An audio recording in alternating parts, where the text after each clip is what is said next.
अस्सलाम वालेकुम, सत श्री अकाल जी। उम्मीद करना कि सारे ठीक हो दे। अच्छा जी, माशाल्लाह एक और स्टूडेंट पास होए ने साढ़े सिस्टर ने इंडिया तो कौर मनदीप, जीरो गलती इन्हां दी होई है और इन्हें अपनी थ्योरी पास की जी। तुहानूं बहुत बहुत मुबारक होवे। और माशाल्लाह जी अगे भी दस्सिया सी कि स्टूडेंट काफ़ी पास हो रहे हैं और इसके अपलोड होने में टाइम लग रहा है। क्यों ਉਹਦੀ वजह है कि इसके दे काफ़ी ज़्यादा ने इस वास्ते ਜਿਹੜੇ स्टूडेंट इंतज़ार कर रहे हो उन्होंने वास्ते कि इसके दे अपलोड ज़रूर कराना, लेकिन ये जैसे जैसे बारी आती है भाई, ठीक है। तो बाकी जी नवे स्टूडेंट वास्ते ਜਦੋਂ स्टार्ट करते हो शुरू में 2 दिन 4 दिन या हफ्ता समझ नहीं सही तरह होंगी तो इस चीज़ तो परेशान नहीं होना, ये सारे नाल होंदा है। ਜਦੋਂ हफ्ता 10 दिन पढ़ लेंदे हो उस तो बाद जैसे जैसे तुम चीज़ों का पता लगता है तो समझ आनी शुरू हो जाती है, ठीक है। तो चलो जी आज दस के इन्हों का वेखने।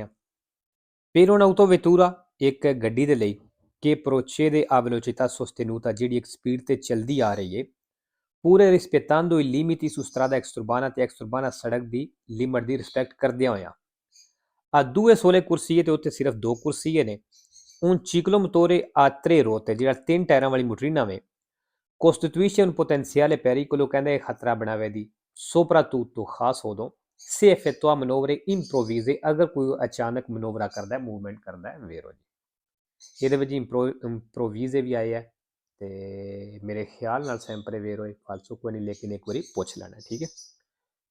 ਤੇ ਪੋਟੈਂਸ਼ੀਅਲ ਵੀ ਕੁਛ ਹੈ ਵੇ, ਇਹਦਾ ਵੀ ਪੁੱਛ ਲੈਣਾ। ਦੂਸਰਾ se si deve circolare ਕਹਿੰਦਾ ਅਗਰ ਚੱਲਦੇ ਹੋ con veicolo a due ruote ਦੋ ਟਾਇਰਾਂ ਵਾਲੀ ਗੱਡੀ ਦੇ ਨਾਲ su una carreggiata ਉਸ carreggiate ਦੇ ਉੱਤੇ a circolazione promiscua ਜਿੱਥੇ ਚੱਲਣਾ ਮਿਕਸ ਹੈ। ਮਿਕਸ ਕਿਸ ਤਰ੍ਹਾਂ ਹੈ? veicoli tram ਵੇ ਗੱਡੀਆਂ ਵੀ ਨੇ ਟਰਾਮ ਵੀ ਹੈ ਇਹ bene ਫਿਰ ਕਹਿੰਦਾ ਸਹੀ ਹੈ ਵੇ ਬਿਹਤਰ ਹੈ ਵੇ se possibile ਅਗਰ ਮੁਮਕਨ ਹੋਵੇ circolare con entrambe le ruote ਵਿੱਚ ਤੁਸੀਂ ਦੋਵੇਂ ਟਾਇਰ ਨਾਲ ਚੱਲੋ nel solco ਟੱਚ ਕਰਕੇ della rotaia del tram tram ਦੀ ਪਟੜੀ ਨੂੰ ਫਾਲਸੋ ਜੀ। ਮਤਲਬ ਕਹਿੰਦਾ ਸੜਕ ਉੱਤੇ ਟਰਾਮ ਦੀ ਪਟੜੀ ਹੈ ਤੇ ਤੁਸੀਂ ਦੋ ਟਾਇਰਾਂ ਵਾਲੀ ਮੋਟਰੀਨਾ ਦੇ ਉੱਤੇ ਹੋ, ਬਿਹਤਰ ਇਹ ਵੇ ਕਿ ਤੁਸੀਂ ਦੋਵੇਂ ਟਾਇਰ ਜਿਹੜੇ ਨੇ ਟਰਾਮ ਦੀ ਪਟੜੀ ਦੇ ਨਾਲ ਟੱਚ ਕਰਕੇ ਚੱਲੋ ਤਾਂ ਕਿ ਡਿੱਗ ਆਸਾਨੀ ਨਾਲ ਸਕੋ, ਠੀਕ ਹੈ। ਉਹਦਾ ਮਤਲਬ ਇਹ ਵੇ ਫਾਲਸੋ ਜੀ। ਤੀਸਰਾ lo abbandono sul terreno ਕਹਿੰਦਾ ਸੁੱਟਦੇ ਹੋ ਛੱਡਦੇ ਹੋ di rifiuti pericolosi ਖਤਰਨਾਕ ਗੰਦ ਉਹ tossici ਜਾਂ ਕੋਈ ਕੈਮੀਕਲ ਵਾਲੀ ਚੀਜ਼ ਅੱਗੇ ਨੂੰ ਬ੍ਰੈਕਟ ਵਿੱਚ ਦੱਸਦਾ ਹੈ ਓਲੀਓ ਲਿਕਵਿਡੋ, ਠੀਕ ਹੈ। ਇਹ ਚੀਜ਼ਾਂ non viene sanzionato ਕਹਿੰਦਾ ਜੁਰਮਾਨਾ ਨਹੀਂ ਹੋਵੇਗਾ ਫਾਲਤੂ ਜੀ। ਅਗਰ ਤੁਸੀਂ ਮਿੱਟੀ ਤੇ ਜ਼ਮੀਨ ਤੇ ਸੁੱਟ ਦਿਓ ਇਸ ਤਰ੍ਹਾਂ ਦਾ ਗੰਦ ਜਾਂ ਆਇਲ ਜਾਂ ਲਿਕਵਿਡ ਤੇਜ਼ਾਬ ਵਗੈਰਾ ਤੇ ਜੁਰਮਾਨਾ ਹੁੰਦਾ ਹੈਗਾ। 4 ਨੰਬਰ ਨਿਸ਼ਾਨ ਤੁਸੀਂ ਵੇਖ ਲਿਆ ਜੀ, ਸੜਕ ਸਲਿਪਰੀ ਹੋਣ ਦਾ ਨਿਸ਼ਾਨ ਹੈ।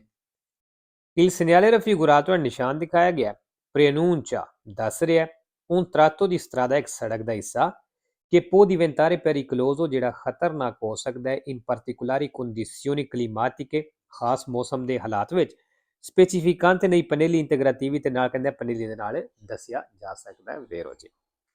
5 ਨੰਬਰ ਅੱਛਾ ਜੀ, ਇਹ ਪਨੇਲੋ ਜਿਹੜੀ ਹੈ ਇਹ ਵੀ ਜਿਹੜਾ ਪਿੱਛੇ ਸਕੇ ਦਾ ਅਪਲੋਡ ਕੀਤਾ ਹੈ ਉਹਦੇ ਵਿੱਚ ਆਈ ਸੀ। Il segnale raffigurato è ਨਿਸ਼ਾਨ ਦਿਖਾਇਆ ਗਿਆ indica ਦੱਸ ਰਿਹਾ presenza di un deposito ਵੀ ਇੱਕ deposito ਜਿਸ ਤਰ੍ਹਾਂ ਅੱਡਾ ਕਹਿ ਲਓ ਇੱਕ con probabile uscita di mezzi ਜਿੱਥੋਂ ਗੱਡੀਆਂ ਨਿਕਲ ਸਕਦੀਆਂ ਨੇ, ਵੀ ਇੱਕ ਅੱਡੇ ਤੋਂ ਗੱਡੀਆਂ ਨਿਕਲ ਸਕਦੀਆਂ ਨੇ per polizia meccanica delle strade ਸੜਕਾਂ ਦੀ ਸਫਾਈ ਵਾਸਤੇ ਫਾਲਸੋ। 6 ਨੰਬਰ ਪਨੇਲੋ ਤਸਵੀਰ ਵੇਖ ਕੇ ਸਾਰੀ ਸਮਝ ਆ ਜਾਂਦੀ ਵੀ ਕਿਹੜੇ ਕੁਰਸੀਆਂ ਵਿੱਚੋਂ ਅਸੀਂ ਕਿੱਧਰ ਜਾ ਸਕਦੇ ਹਾਂ। Con la segnaletica indicata in figura ਇਸ ਨਿਸ਼ਾਨ ਦੇ ਨਾਲ ਜਿਹੜਾ ਤਸਵੀਰ ਦਿਖਾਇਆ ਗਿਆ consentito al conducente ਕਹਿੰਦਾ ਡਰਾਈਵਰ ਨੂੰ ਇਜਾਜ਼ਤ ਹੈ cambiare ਕੁਰਸੀਆਂ ਚੇਂਜ ਕਰਨੇ ਦੀ dove le strisce di corsia sono ancora discontinue ਜਿੱਥੇ le ਕੁਰਸੀਆਂ ਵਾਲੀਆਂ ਲੈਣਾ ਵਾਲੇ discontinue ਨੇ ਕਹਿੰਦਾ ਕੁਰਸੀਆਂ ਚੇਂਜ ਕਰਨੇ ਦੀ ਇਜਾਜ਼ਤ ਹੈ ਵੇਰੋ। 7 ਨੰਬਰ ਜੀ ਪਨੇਲੋ ਤੁਸੀਂ ਵੇਖ ਲਈਏ ਥੱਲੇ ਕੰਮ ਵਾਲੀ ਪਨੇਲੋ ਲੱਗੀ ਹੈ, ਮਤਲਬ ਇਸ ਗੱਡੀ ਦਾ ਕੰਮ ਵਾਲੇ ਦਿਨਾਂ ਵਿੱਚ ਚੱਲਣਾ ਮਨਾ ਵੇ ਇਸ ਟਾਈਮ ਦੇ ਵਿੱਚ।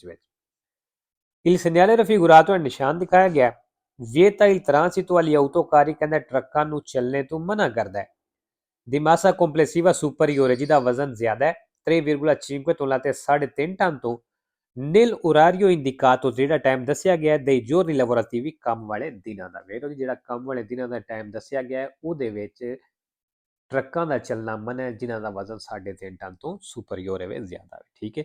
ਬਾਕੀ ਇਹਦੇ ਵਿੱਚ lavorativi ਲਫ਼ਜ਼ ਆਏ ਹੈ ਸੈਂਪਰੇ ਵੇਰੋ ਤੇ ਜਿਹੜੀ ਪਨੇਲੋ ਆਉਂਦੀ ਹੈ ਨਾ ਪਨੇਲੋ ਫੈਸਟੀਵੋ, ਜਿਸ ਤਰ੍ਹਾਂ ਇਹ ਕੰਮ ਵਾਲੀ ਪਨੇਲੋ ਹੈ, ਇੱਕ ਪਨੇਲੋ ਫੈਸਟੀਵੋ ਹੋਵੇ ਉਹਦੇ ਨਾਲ ਆਵੇ ਲਵੋਰਾਤੀਵੀ ਤੇ ਫਾਲਸੋ ਹੈ, ਬਾਕੀ ਲਵੋਰਾਤੀਵੀ ਜਿੱਥੇ ਵੀ ਆਵੇਦਾ ਹੋਵੇ। 8 number il conducente che intende effettuare, ਜਿਹੜਾ ਡਰਾਈਵਰ ਕਰਨਾ ਚਾਹੁੰਦਾ ਹੈ ਇਨਵਰਸੀone ਦੀ ਮਾਰਚਾ ਯੂਟਰ su una strada doppio senso ਸੜਕ ਦੇ ਉੱਤੇ deve rinunciare, ਕਹਿੰਦਾ ਉਹ ਆਪਣਾ ਇਰਾਦਾ ਚੇਂਜ ਕਰ ਲਵੇ, ਕੈਂਸਲ ਕਰ ਦੇਵੇ। ed eseguire la manovra, ਇਹ ਮਨੋਵਰਾ ਕਰਨੇ ਵਾਲਾ se vi scarsa visibilità, ਅਗਰ ਥੋੜਾ ਨਜ਼ਰ ਆ ਰਿਹਾ ਵੇਰੋ ਜੀ, ਅਗਰ ਥੋੜਾ ਨਜ਼ਰ ਆ ਰਿਹਾ ਹੋਵੇ ਨਾ ਤੁਸੀਂ ਯੂ ਟਰਨ ਕਰ ਸਕਦੇ ਹੋ ਨਾ ਤੁਸੀਂ ਓਵਰਟੇਕ ਕਰ ਸਕਦੇ ਹੋ। ਬਾਕੀ ਰਿਨੂnciare ਆਇਆ sempre vero ਤੇ 0 falso ਹੈ। 9 number la sosta è vietata nelle curve, ਕਹਿੰਦਾ ਮੋੜਾਂ ਦੇ ਵਿੱਚ ਸੋਸਤਾ ਕਰਨਾ ਮਨਾ ਹੈ। ਫੋਰੀ ਦੇ ਚੈਂਤਰੀ ਬਿਤਾਤੀ ਆਬਾਦੀ ਤੋਂ ਬਾਹਰ ਵੀ ਇਸ ਉਸਤਰਾਦੇ ਦੀ ਸਕੋਰੀਮੈਂਟੋ ਦੀ ਚੱਲਣੇ ਵਾਲੀਆਂ ਸੜਕਾਂ ਨੇ। non è vietata in loro prossimità, ਕਹਿੰਦੇ ਨੇ ਨਜ਼ਦੀਕ ਮਨਾ ਕੋਈ ਨਹੀਂ, ਫਾਲਤੂ ਜੀ ਉੱਤੇ ਵੀ ਮਨਾ ਹੈ ਤੇ ਨਜ਼ਦੀਕ ਵੀ ਮਨਾ ਹੈ। 10 ਨੰਬਰ l'airбag, ਕਹਿੰਦਾ 에ਅਰਬੈਗ ਜਿਹੜਾ ਹੈ non può essere montato, ਇਹ ਨਹੀਂ ਲੱਗਿਆ ਹੋ ਸਕਦਾ su vetture, ਉਹਨਾਂ ਗੱਡੀਆਂ ਤੇ con meno di 4 porte, ਜਿਨ੍ਹਾਂ ਦੇ 4 ਤੋਂ ਘੱਟ ਦਰਵਾਜ਼ੇ ਨੇ। ਫਾਲਤੂ ਦੀ ਸਪੋਰਟਸ ਗੱਡੀਆਂ ਹੁੰਦੀਆਂ ਨੇ ਉਹਨਾਂ ਦੇ 4 ਤੋਂ ਘੱਟ ਹੁੰਦੇ ਨੇ ਦਰਵਾਜ਼ੇ ਤੇ ਉਹਨਾਂ ਵਿੱਚ ਸਭ ਤੋਂ ਜ਼ਿਆਦਾ 에ਅਰਬੈਗ ਲੱਗੇ ਹੁੰਦੇ ਨੇ। 11 number se ad un infortunato della strada, ਜੇ ਸੜਕ ਦੇ ਉੱਤੇ ਇੱਕ ਜ਼ਖਮੀ ਹੈ è entrato un corpo estraneo in un occhio, ਵੀ ਉਹਦੀ ਅੱਖ ਦੇ ਵਿੱਚ ਕੋਈ ਚੀਜ਼ ਚਲੀ ਗਈ ਹੈ। bisogna cercare sempre, ਕਹਿੰਦਾ ਹਮੇਸ਼ਾ ਕੋਸ਼ਿਸ਼ ਕਰੋ e comunque di toglierlo, ਉਹਨੂੰ ਕੱਢਣੇ ਦੀ ਕੋਸ਼ਿਸ਼ ਕਰੋ ਅੱਖ ਦੇ ਵਿੱਚੋਂ। ਫਾਲਤੂ ਜੀ ਇਹ ਕੰਮ ਡਾਕਟਰ ਦਾ ਹੈ, ਅਸਾਂ ਇਹ ਕੰਮ ਨਹੀਂ ਕਰਨਾ। 12 number in una carreggiata del tipo rappresentato, ਕਹਿੰਦਾ ਇੱਕ carreggiata ਦੇ ਵਿੱਚ ਜਿਸ ਤਰ੍ਹਾਂ ਦਾ ਦਿਖਾਇਆ ਗਿਆ possiamo iniziare un sorpasso, ਅਸੀਂ ਓਵਰਟੇਕ ਸ਼ੁਰੂ ਕਰ ਸਕਦੇ ਹਾਂ।